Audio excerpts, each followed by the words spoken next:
Olá, olha nós aqui novamente, domingo chegando aí, Páscoa, né, para todo o Brasil. E qual será o verdadeiro sentido da Páscoa? Eu quero dar para você uma palavra rápida para você entender. De onde surgiu a Páscoa? Primeiro, eu quero ler esse texto com você que está em Êxodo, no capítulo 12, do 24 ao 27. Presta bem atenção nisso aqui. Observareis estas instruções como um decreto para vós e vossos filhos para sempre, quando estiverdes entrando na terra que Yahvé vos dará, como ele prometera. Quando vossos filhos indagarem, que rito é esse? Que ritual é esse? Ensinareis, é o sacrifício de Pessah, Páscoa ao Senhor, que passou sobre as casas dos filhos de Israel no Egito e poupou nossas famílias quando matou todos os primogênitos do Egito.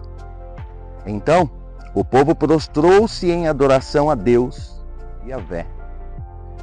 Você percebe? Israel estava escravizado pelo Egito já há alguns anos e Deus decide então tirar o povo da escravidão do Egito. Havia tido 9 pragas, a última praga seria a praga da morte.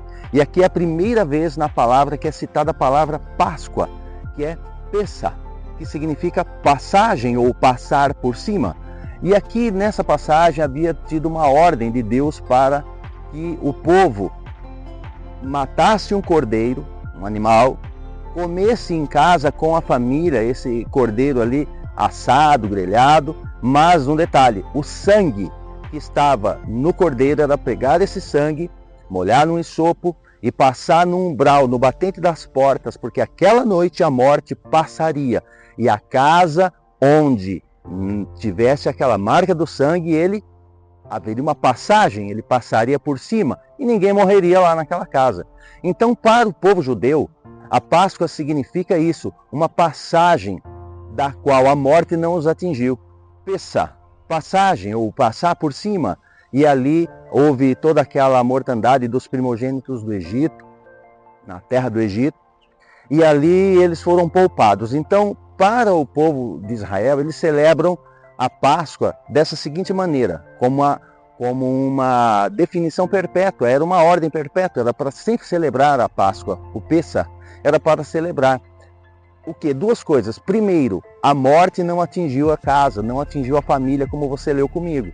Então a morte passava por cima, passagem, e aí não atingia as famílias daquela casa. Esse é um sentido. O segundo é que imediatamente, logo depois, toda aquela família, todo o povo de Israel sai do Egito livre. Então a Páscoa representa esse livramento da morte e a saída para a terra da promessa. Até aí tudo bem? Essa é a Páscoa que os judeus comemoram anualmente, é o Pessah. Então todo ano eles fazem isso e contam essa história e vai ensinando os filhos dos filhos e assim por diante. Lá na frente veio um cordeiro que não foi providenciado pelo homem, o chamado Cordeiro de Deus, que é Cristo Jesus, ou seja, o Messias. Essa Páscoa dos judeus está apontando para a vinda do Messias, o verdadeiro Cordeiro de Deus. E quando ele veio, há uma outra passagem que ele, como um bom judeu, ele vai celebrar a Páscoa, porque era uma ordem, assim, que celebrar a Páscoa e lembrar desse livramento do Egito. Isso está relatado em outras partes, mas eu separei aqui o Evangelho de Lucas, aonde eles vão estar passando por isso. Jesus está junto com os seus discípulos celebrando a Páscoa. Na própria mesa da Páscoa, depois deles comerem a Páscoa, Jesus vai celebrar uma outra coisa. E ele diz assim, em Lucas 22, 19 ao 20, ele diz da seguinte maneira: E tomando um pão, havendo dado graças, o partiu e o serviu aos discípulos, recomendando: Isto é o meu corpo oferecido em favor de vós. Fazei isso em memória de mim, memória, lembrança. Da mesma maneira, depois de cear, pegou o cálice, explicando: Este cálice significa a nova aliança no meu sangue, derramado em vosso benefício.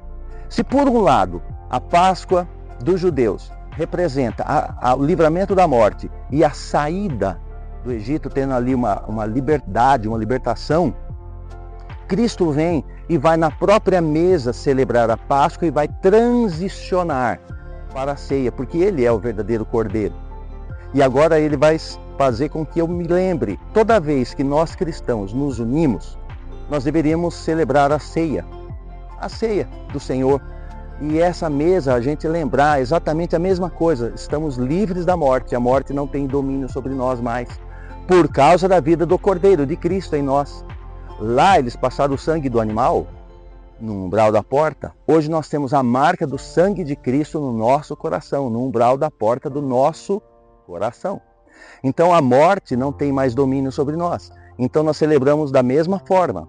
Na ceia, na mesa da ceia, nós celebramos o livramento da morte, cuja a sua ação não tem poder sobre nós, e também a liberdade, a libertação do Egito. O Egito é uma tipologia do mundo.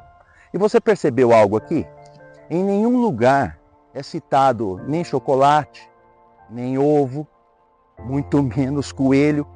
A Páscoa tem a ver com o Cordeiro, o sangue do Cordeiro, e não com coelho. E nós sabemos que isso tudo isso vem de uma origem pagã, do qual no outro vídeo eu posso dar mais detalhes, um vídeo mais longo, mais histórico, explicativo e também espiritual. Mas hoje eu quero que você entenda isso. Não tem problema você comer chocolate, mas é importante você saber o verdadeiro sentido da Páscoa. A morte não tem poder, não tem domínio sobre nós. E fomos livres do mundo, livres do Egito. Eu vou terminar com um texto que também está aqui em João, onde ele vai nos dizer exatamente isso. Ele diz assim: quem crer em mim, ele diz, eu sou a ressurreição e a vida. Aquele que crê em mim, mesmo que morra, viverá. E todo aquele que vive e crê em mim, não morrerá eternamente. E ele diz, tu crês nisso? Hoje a Páscoa, para nós lembrarmos, não é nem da ressurreição de Cristo, mas lembrar da vida de Cristo em nós e a marca do seu sangue no umbral da porta do nosso coração. Então a Páscoa é intimamente ligada ao Cordeiro de Deus. Então tem aí uma feliz Páscoa, que para nós é uma passagem ao Pêssar, mas que você passa esse tempo com a família sabendo que não é coelho, é Cordeiro. Cordeiro, o Cordeiro Santo que ele tirou o pecado do mundo. Me salvou, poupou minha casa, minha família, e aqui estamos nós. Esse é um pouquinho. Feliz Páscoa para você, ou seja, feliz passagem da morte que não te pega e passagem da escravidão para a liberdade. Que o Senhor abençoe você e toda a tua família. E vamos em frente. Vou trazer mais vídeos detalhados sobre isso, mas vamos celebrar da maneira correta.